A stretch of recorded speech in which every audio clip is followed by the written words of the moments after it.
Hi folks, welcome to the 3D Sapiens Road Show. Buenos días al mundo hispanohablante, bonjour al monde francophone, buongiorno in Italia, buonasera a Romania, mbote, jambo, salam alaikum, assalamu alaikum, namaste, savasdi, good day mates, and all that other good stuff. So your host Dan Davis here. It is Thursday, November 21st. Did I do that right?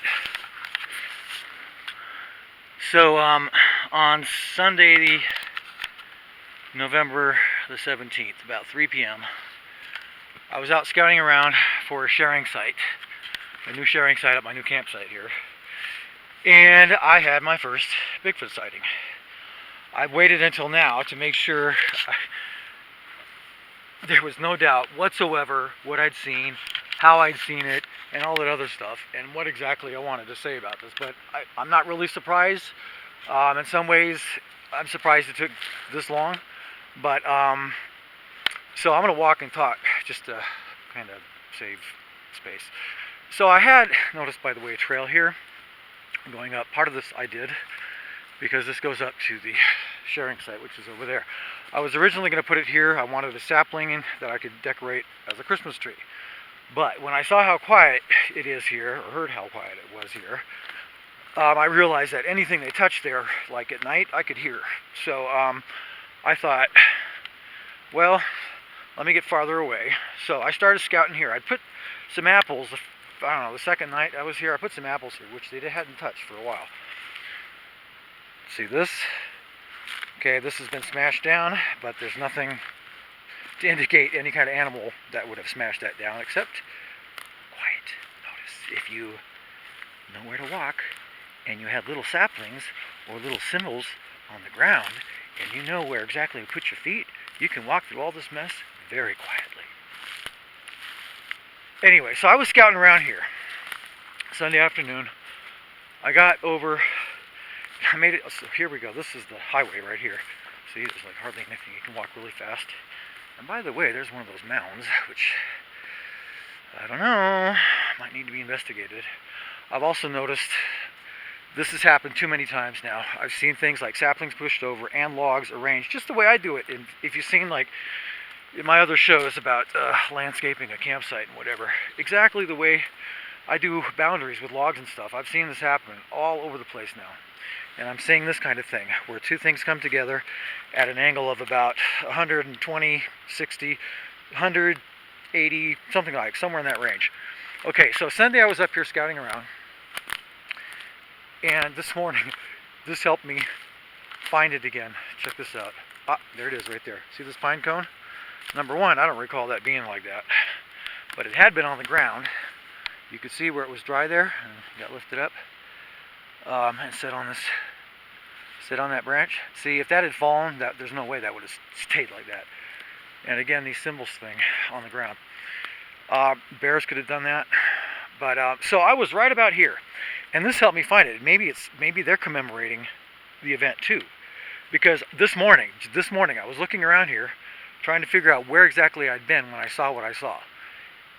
And suddenly I realized it's right about here and right about where this cone is. So, looking right up slope, if you see there's a boulder, then another boulder to the right.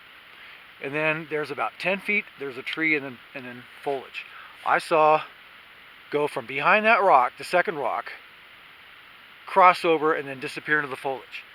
It was absolutely quiet, and it took me a second or two to realize, number one, had I seen something, but yes, it was like 3 feet tall. It's like, wait a minute, wait a second. 3 feet tall, why? Because it was hunched over. It was running hunched over. The first thing that occurred to me was a 3 foot tall tarantula on steroids, because it was like all arms and legs and like a circular movement. Okay, and I'm like, what the hell was that? And it made no noise, and it stopped as soon as it got into the bushes, which is something else any deer, bear, pig, human, even a large bird, anything would have kept going and would have made a trail of noise. And those of you who've been outdoors, you know what I'm talking about. Any of those critters, anything big enough to make a 3-foot image up there would have made noise continuing down the hill and gone. Okay? And it was dead quiet. That's why it took a second. And then I realized what I'd seen. It was probably juvenile, like I expected, like I've said. They've probably had somebody on me 24/7 since they started getting serious about me, like about a month or so ago. And so juvenile makes sense. It's like a chore for the middle schooler, you know. It's like you get to watch the human for a while. And so I was scouting around here, and I was just stumbling around trying to find a good place, looking for this lone sapling with all the other stuff I wanted around it. And my guess is he saw I was heading in that direction. You can see there where the sharing bins are and such. And if I'd gotten up there, I would have seen from behind. I would have seen him behind that rock. So he had to move. And so he picked the moment when I was looking that direction. But if you know your Louis L'Amour, peripheral vision is the best way to see anything.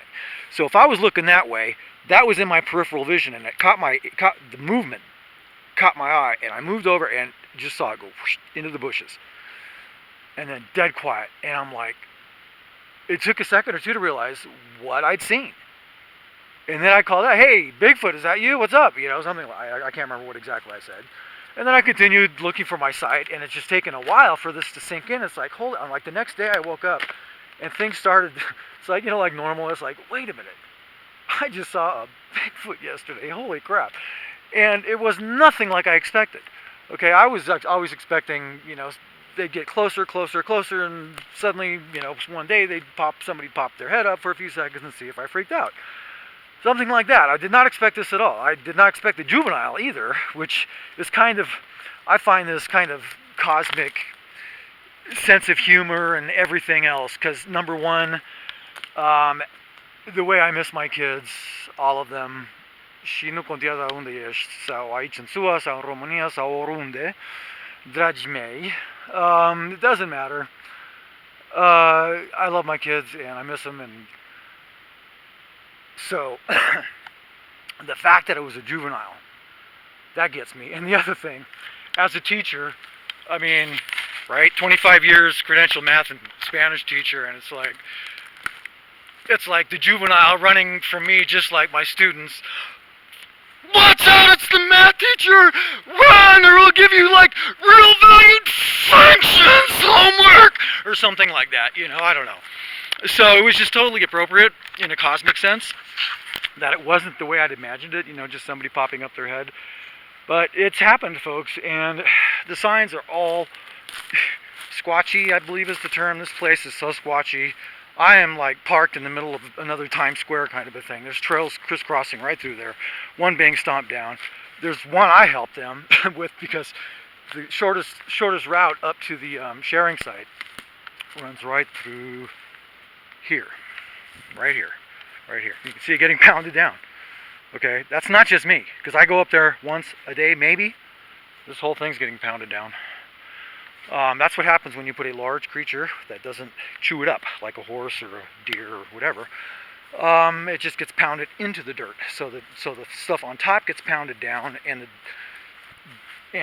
dirt itself gets pounded more into the dirt. You know, gets more compacted.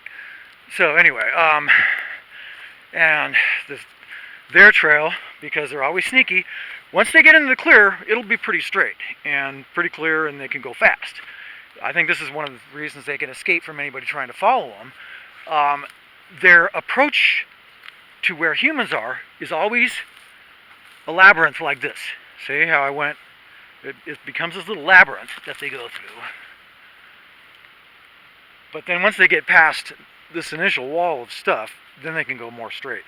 But here's where they've made their approach to my tent, which I have not. First couple days I had stuff piled here. I was sorting. I've been raking leaves, the brush and whatever, just clear it out. But all this right here being pounded down to nothing, and somebody with a sticky butt, this is all them. So I've got a couple people parked there, and that's what I've been trying to clear it for. I clear around the trees so that they can lean back up against the trees, which somebody's been doing. You can see it's been pounded down there. So this is just a real friendly Bigfoot friendly campsite. And they have definitely been, oh, look at that. This is the first day I've noticed footprints like that right there. Huh, cool. Yeah, they're making themselves at home, and I was hearing noise this morning just as I was starting to record this.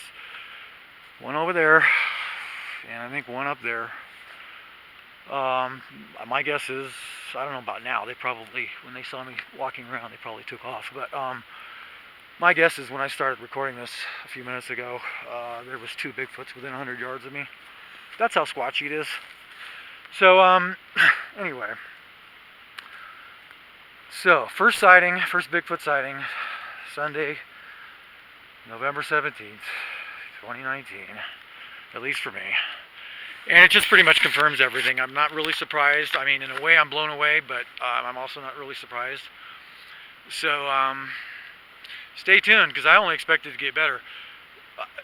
One of the reasons I waited was so that they could see that I'm not going to freak out and, like, call in the cavalry once I spotted them and knew exactly what I was talking about, what I was seeing, and because I talked to all the critters. Maybe I'm just to be friendly, like especially the ravens are pretty funny, and they make a sound here, this like coughing up a hairball kind of a thing that I've never heard, which I'm beginning to associate with Bigfoots, because the raven was going off with that noise, and squirrels in both directions were going off, like I said, about the time that I started recording this morning. So I think there was Bigfoots right around here, and I was hearing crunching through the forest and all kinds of stuff. So who knows? But whatever. They're around here. I hear them. I've woken up a few times at night and heard voices.